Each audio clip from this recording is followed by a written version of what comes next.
Ricardo Gamboa, or Ricardo Gamboa, or as I am known across the country, the radical Selena. It's Libra season! Notice how not that many people fucking cared. They know Libras. Bill Cosby did, however, because the scales of justice just slammed down on that motherfucker on Tuesday when he was sentenced to 3 to 10 years in prison for raping women. I know what you all are wondering. And yes, his prison uniform will come with suspenders. That is not true, I just made that up. It is reportedly true, however, that Cosby is actually looking forward to the prison food, especially the Jell-O. Oh, no. You guys get it? Cosby, if he had white skin, he could have been president. Or a Supreme Court justice, apparently. That's right. The past week, the news has been flooded with coverage of the Supreme Court confirmation hearings for Brock Turner. Brett Kavanaugh. This Thursday included testimony from Dr. Christine Baisley Ford on her sexual assault from Kavanaugh. And in an awesome, cannibalistic display of privileged kung fu, Kavanaugh denied the allegations and then appropriated white women's culture by starting to cry. Did anyone else see that shit? That motherfucker was just like crying and screaming. It's like he can't take no for an answer. Kanye West was in town last week. The self-identified college dropout did prove, however, that he has an honorary doctorate in dumb as fuck and cognitive dissonance when he showed up wearing a Kaepernick jersey with a MAGA hat. Everybody raise your right hand aside. And repeat after me. If that big chin motherfucker comes back to Chicago, we will lock him up in a library and make him read books. Hey, speaking of motherfuckers coming home and holding on to home, tonight's show is entitled Gentrification is Not Inevitable. Before we get to all that and transform you, we'll inform you with Hoodoisie tea time. So, after Ram announced he's not running for mayor again, the field of potential candidates exploded and is a real list of who's who and who the fuck is that. Every D-list machine operative has thrown their hat in the ring. There's also a few supposed viable candidates, like Cook County Board President Toni Preckwinkle, who announced she was running for mayor because, in her words, I can't. As of now, there are 17 official candidates, which is too fucking many. The same fucking Bachelor or Survivor, motherfucker. And Chicago's political media is placing bets like it's fantasy football. But it is not a motherfucking game. For many, as recent years have taught us, the decisions made in City Hall have life or death consequences. So, I'll start us off by asking, who are you all going for and why? So, we love Amara. She was here last night. She spoke very beautifully. And also, like, what we were talking about last night is, like, how do folks like us who, well, I won't speak for everybody, but folks like us at the Breathing Room that are, like, constantly trying to challenge and transform systems, like, really put our faith in a representative system. So I'm going back to like when Ron was like first elected, and I remember like the optimism around Rahm Emanuel. People forgot like the optimism around Rahm Emanuel. The first time Barack Obama, like the first time he ran, it was a. But I didn't have optimism around Barack either when he was running. I mean, some he ran out on the anti-immigrant platform. Some people wasn't woke like that. Like I'm talking about like the masses of Chicago was like rally around Barack. And all of them like followed the endorsement of Rahm Emanuel. And when I look at this race, I just think Toni Preckwinkle already has it sold up. She's going to get the Barack Obama endorsement. I don't know, man. I just feel bad because the last time this happened, I remember like 50 school closings and closed mental health clinics. And it's like we always rally behind the so-called progressive candidate that ends up being fucking Satan. Like, I like Amara. That's not an endorsement. I don't believe in endorsing candidates. But as far as this field of like 63, she looks good. But I will say, like, I mean, for me, this is going to be my first time voting in my life, right? And I am a certain age. And so like, but what it is has been like, as like someone that is like radically political and believes the systems that we are living under are made like to kill us. And I'm not trying to be hyperbolic when I say that shit. That if we look around, like why now? Like why act now? And I think for me, we're alive at a very particular moment. And I think that moment is we are alive in which radicality is about to become absorbed and co-opted. From the Nike campaign of Colin Kaepernick to the way we all cheer every time Luke Cage or Black Panther shuts down the internet, or we want to cheer on America Ferrera for doing whatever stupid shit America Ferrera is doing. And part of what happens so often is the people that are gunning for that mainstream institutional power, that are trying to storm to the center, they want to, they don't want to displace power, they want to replace power.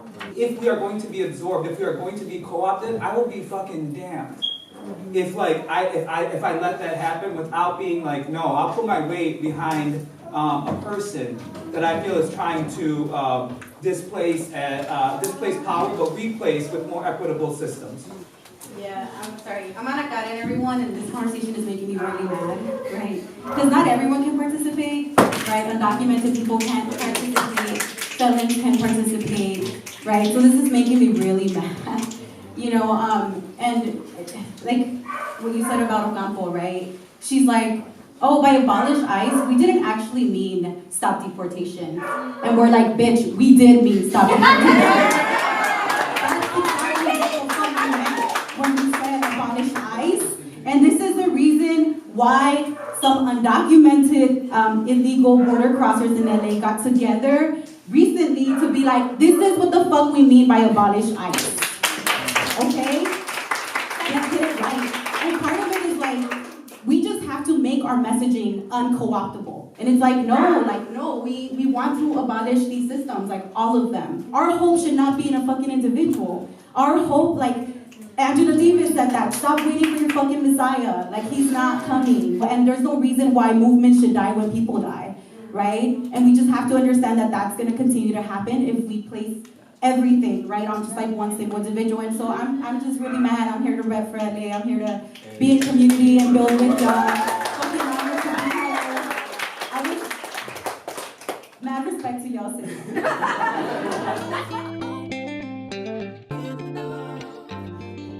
This is called Out Your Life. It's a song I'll tell you a little bit about it.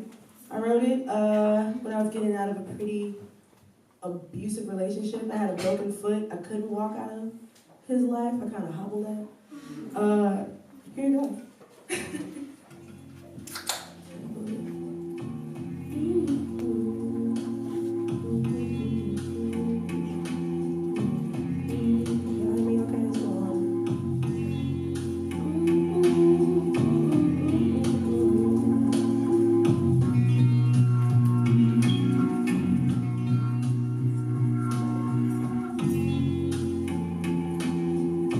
Right now I'm walking out your life. There is no reason to say why. I'm feeling like it's over.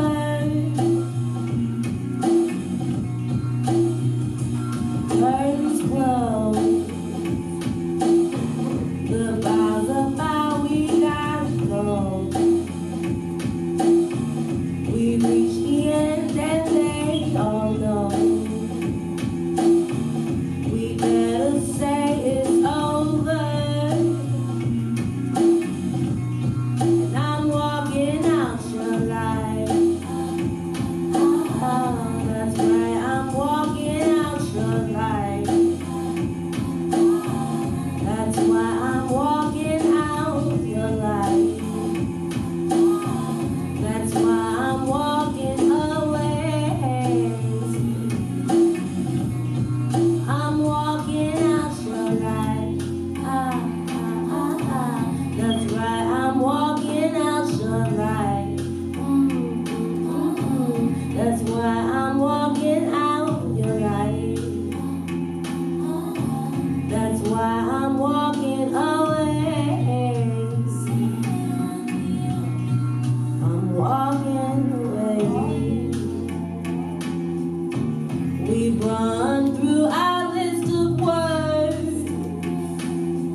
Chicago's Lincoln Park neighborhood is Daniel Kay Hertz. He is the research director at the Chicago-based Center for Tax and Budget Accountability, where he does shit like try to convince politicians to tax the rich and fund social services. He writes and tweets about architecture and urban planning, and he is the author of the upcoming book, The Battle of Lincoln Park, Urban Renewal and Gentrification in Chicago. Please welcome Daniel Kay Hertz. Okay, first of all, our producer, Daniel Kissinger, keeps telling me that you are the sexiest urbanist in the business. I agree. How do you feel about carrying that mantle? That's a heavy load to carry. Yeah. I'm sure it's as comfortable as being a white guy writing about gentrification. Okay, speaking of, tell me how did you come to this topic? Because I want to think about, when I think about Lincoln Park, I don't think about Lincoln Park. Like, that's how boring that neighborhood is to me. They got like a Club Monaco, I think, there, and a Cafe Barbariba. You know what I'm saying, right? I think I was a little kid too, right? Okay. So why did you pick that neighborhood? Yeah, same, honestly. So I've lived most of my life in Chicago, and Lincoln Park has never been a major place where I go or anything. But so two reasons. Except like on Grindr when passing through. No, so anyway, so like the practical reason is just I wanted to write a book about the origins of gentrification in Chicago, right? I wanted to write about where it started, and it started in Lincoln Park. But I think also there's sort of the like meta reason, and I don't think I had this fully articulated when I started, and I'm still sort of working through it, but I think it's something about wanting to bring neighborhoods like Lincoln Park into the story and into the history of how Chicago got to be the way it is. You know, there's a lot of really, really amazing work focused on how Chicago became so inequitable and so segregated and all of that, disinvested, that's focused on the South and West sides, and that's all really valuable, right? But the North side, places like Lincoln Park, are also part of that story, right? And you know, I think it's sort of a pushback to the idea of a tale of two cities. No, it's a tale of one city, and what was going on in Lincoln Park in the 50s and 60s was really tied up in what was happening in South Shore and Bronxville and Woodlawn and all those places as well. Yeah, I mean, so what I find so interesting about your book is that a lot of times gentrification can get framed in this like very ahistorical way, where it's like we used to have whites, like, you know, but now young white people like love living in edgy like neighborhoods and listen to brown people. They love the culture and love the food. It's like cheap rent. But like gentrification has actually been going on like in the city for a long ass time. And looking back at Lincoln Park, how much does that process resemble what we're seeing today in neighborhoods like Hilton, Humboldt Park, Logan Square? Yeah, it's totally the same. It's like shocking. I sort of knew enough when I started to sort of expect that there would be a lot of continuity, but it's like the same. And I think that's exactly right, that like we often sort of break, not just the street of Chicago, but a lot of American cities up into this like, well, they were booming up until about World War II, and then there was white flight, and then they were, getting poorer, and then starting in the 80s or 90s, right, we start with gentrification and people coming back. And I think part of what I hope the book shows is that all of those processes, gentrification and white flight and suburbanization, have been taking place at the same time, going back to the 30s, basically, at least. Like in the same way that like people of color like are always examined, you know what I mean? Like yeah. They're always a target of like the objectified within like social studies. Your book kind of like puts white people under the lens in an interesting way. So one of the sort of earliest things when I was doing research, and I was like, oh man, this is really interesting, was I was basically, there was like literally in Old Town, there was like a street where you could sort of identify like this is kind of where it started. It's called Curly Court. It's still there. It's like half a block long. It only exists in Old Town. Starting in the 30s, you get these marriage notices, and it's like so and so and so and so are getting married. They live on Curly Court. Their parents live in Winnetka. And I was like, oh, okay, there you go. Yeah, and like, so earlier you were talking about like how like what was happening in like South Shore and Brownsville, right? Like and connecting that to like, and within its historical context in Lincoln Park. Can you talk a little bit about that? The gentrification of Lincoln Park doesn't make any sense except in the context of the segregation and disinvestment that was happening in the rest of the city. And really what these people said was, hey look, we want to live in the city, we want to have a short commute, we want to be close to the symphony and the lake and all that, but we are scared of most of the rest of the city. And so we are going to essentially build this like green zone for ourselves, where we're gonna make sure that all the investment comes in here, and it's a place that we feel, safe, basically. So our topic tonight is gentrification is not inevitable. we're a room full of people that are committed to the idea that we can fight back against gentrification to protect affordable housing and maintain like the fabric of communities. So obviously in the case of Lincoln Park, activists were not able to stop gentrification. But I'm wondering, now that you've finished this book, what do you think are some useful takeaways for people that are in that work right now? Yeah, I mean, so I will say, on the one hand, obviously, they didn't stop Lincoln Park from gentrifying. On the other hand, I think you don't want to be totally dismissive of what they did accomplish. The young lawyer. I didn't even write that question, you jerk. Yeah, sorry about that. But honestly, one of the biggest takeaways for me was how much I think of the whole dynamic was driven by inequality in the city as a whole, right? Like, why were people then, and why are people now, willing to pay so much more than you could pay in any number of neighborhoods across the city to live in, this sort of zone of affluence on the north side, where people moving from Winnetka or from Denver, wherever, in the city, and say, man, there are winner neighborhoods and loser neighborhoods, and I'm willing to pay whatever it takes to be on the winner side. Now let's bring our featured guest for the evening. Undeportables is part of Defend Boyle Heights, an autonomous coalition pushing back against gentrification. Please welcome Angel and Nancy. All right, so people who aren't familiar, can you just quickly explain what Defend Boyle Heights is? So Defend Boyle Heights is a coalition. It's an organization made up of organizations, right? We're made up of 6 different organizations that are based in Los Angeles, based in Boyle Heights, and that for a long while have been kind of, doing their own shit independently. And it was about the end of 2016 when there was kind of enough momentum and discussion for these groups to actually start kind of coming together and under the political line, right, to fight gentrification by any means outside of the typical nonprofit structures. We needed to build something outside of that because, our council member is not going to do that job for us. So Defend Boyle Heights is a coalition of 6 organizations. I really like explaining kind of how we are as a coalition, because I feel like there's a common misconception that Defend Boyle Heights is like 1 or 2 people, or it's like just me and Angel, but it is an intricate network of hood-ass folks that want to save the hood, And I think that's important because it's never going to be 1 or 2 people, right? It takes a broad network working together. And I like telling our origin story, like our superhero story, because it's awesome. So our origin story, so like usually people was having like fucking their food distribution at the park. Our friend Cecile, DJ Cecile Fantastic, was also one member, was walking her fucking dog.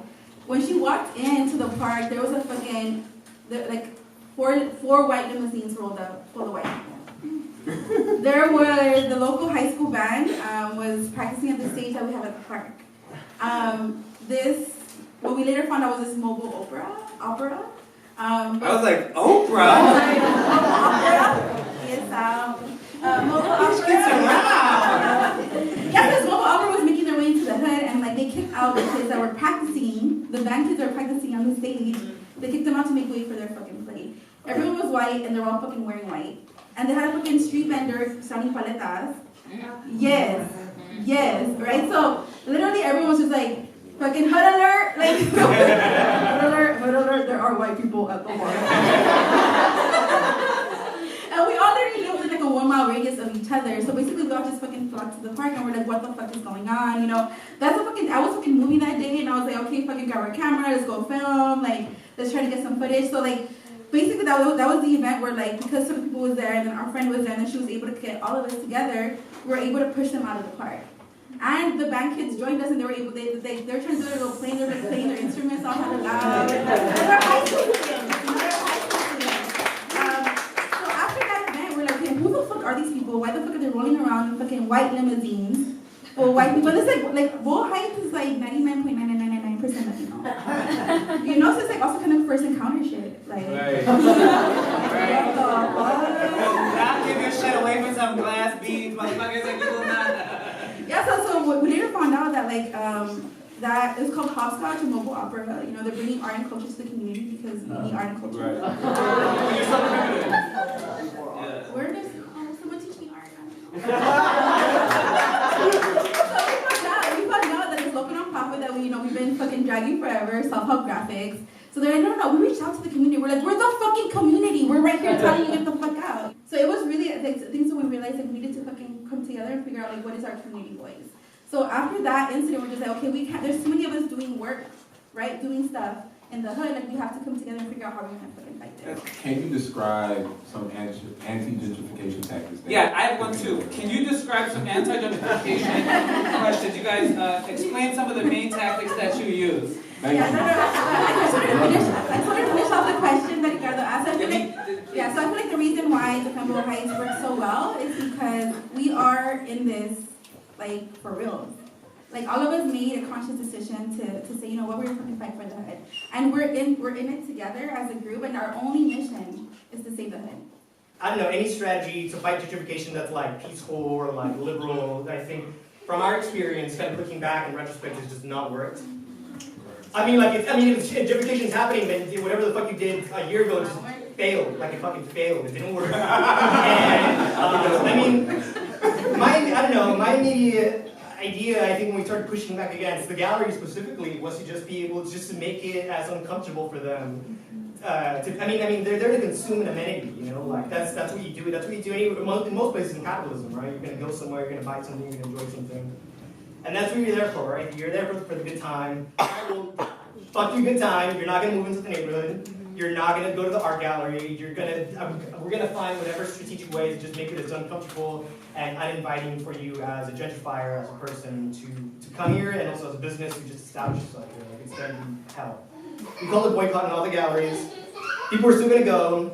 Fuck them. And these other people, they were artists, you know, so they're like their homies, right? They're like, fuck them. The least we can do is just let them know that they're crossing a picket line and have some flyers and shit, and, you know, like have a little rally outside. But this meeting so this was after Trump got elected. Yeah. And a group of progressive artists was having a day retreat at 356 Mission Gallery, which was the first big gentrifier gallery we called the boycott. So we saw so many Bernie people walking into a gentrified space and talk shit to us. Yeah, so we just basically had a picket line in the front. We let them know, hey, just so you know, we are boycotting this event, and we're boycotting this entire establishment, and we'd appreciate it if you don't cross the picket line. And something that I shared in San Francisco last week was that, I mean, if you really believe gentrification is like white supremacy, capitalism, like the most evil, then it really does take like a minute of you agitating gentrifiers for just racist shit to start spewing out of their fucking mouths and just out of their fucking body. And then I'm there to record it. But I am thinking about this, right? Because like part of like what happened was like when you all came to Chicago, right? There was this Sky restaurant, that like dumpling place on 18th Street, and you all were doing kind of like one of your tours. And then the owners called the cops on you. And like, you know, which isn't expected, but I think what was like not expected was like that like so many activists, other activists, and even just like other people in Mexican Americans in Pilsen were upset about it. They were like, well actually, like they shouldn't be harassing these people, or we're not anti-white, right? So like, you know, there's nothing wrong with it. Okay, like you can embrace your anti-white flag as a safe space. You read the brave space agreement, but like, my thing though is like, you know, so I'm just thinking about that, like how often, like, you know, because of the fact that like you guys have become a model for radical anti-gentrification activism, how often when you go to places you get that pushback? I definitely know. I'm sure you guys get it back in your own community, just like we get it here. As the Gamboa Heights, we were not popular in the hood. Like we have over 33 nonprofit organizations who are each every day working to literally dismantle us. You know, I we need like a national defend brown black hoods. Yeah, the gentry go from 0 to 100 real quick. Right? They say they love you, they're here for you, whatever, and then they're just like, well, you need to just fight properly. You need to vote. And I'm like, I'm an immigrant, I can't vote, so. And then they're just like, oh, you don't humanize your executioner, right? And what happened after that? Not even if he's hot. You're still gonna die. Your goal is not to die. So for us, it was more like, you know, so what happened after is like, you know, folks from the Coast and Lions that met with a fucking restaurant owner and was like, oh, let's have shit out. They're like, we want to donate to blah, blah, blah, blah. And for us, it's just like, if you have tactics, right, that tactic never works. Negotiating with your fucking executioner never works.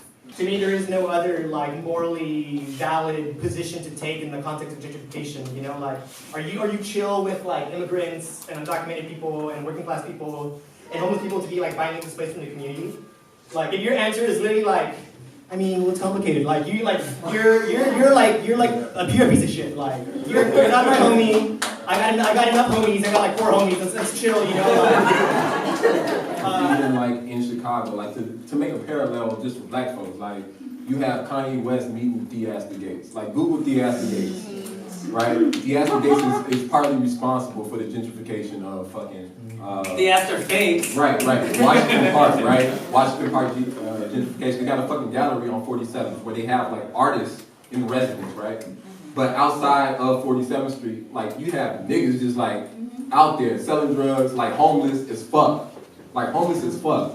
And on the strip, 24/7, but you have a space dedicated to artists to live in and to like sell their art. And I think that's fucking bullshit. When I came here to Chicago and then went to New York, it's like with gentrification, it's the same as fucking layman's. And it's all, honestly, amenities. You know, it's like the gentry are so fucking lame. No, they are so fucking lame. All they do is coffee shop, grocery store, bar. Coffee shop, grocery store, bar. Literally, new flannel shirt, coffee shop. And then when you think of like the richness and the fucking creativity and the hustle of our communities and how we grew up, right? And I think like a lot of this fight honestly comes out of fucking love. And I think that's one of the things that always gets mistaken. It's like we fight so hard for our hood because we fucking love it, and we're willing to do whatever the fuck we need to save it because we fucking love it. You're just so mean. You hate everything, right? Yeah. But loving something doesn't mean you passively let it fucking die. Yeah, you know, like loving something means, yeah, I'm gonna fucking yard a gentrifier. I'm gonna throw some shit. You know, like it means like you have such a connection that you're willing to like stand up for. And I think like, but it comes down to like like what we need right now, and I feel like in society, right? It's like folks don't even have the basic shit: housing, food, transportation, jobs. We don't have a functioning fucking society when people don't have a fucking place to be. Gentrification was never a discussion. It's not a debate. It's not a debate. It's not something that we even feel kind of comfortable, like just like, oh yeah, this kind of just like kind of what we think and stuff. We're really more interested in just seeing people fucking fight. As tonight's title says, gentrification is not inevitable, and it is not a novel phenomenon. It is a battlefront and a permanent war waged against communities of color. This Kachu last commentary, I'll spare you from the cliches of current discussions around gentrification. I won't discuss it as a phenomenon of neoliberal capitalism or contemporary reiteration of colonization. Activists and intellectuals have interpreted gentrification enough. Our clever think pieces and tweets will only go so far in keeping working class families and immigrants in their homes and on the fucking block. What we need is more action, experimentation, and refinement of our arsenal to actually fucking fight gentrification. Part of why gentrification is so successful is that it makes itself seem like the only and inevitable course of action. Tonight, I hope everyone leaves vigilant on how they are building and embodying the parallel, because we all have a part to play. Thank you so much for coming out to the Hoodoisie tonight. Give yourself a round of applause. Give our guests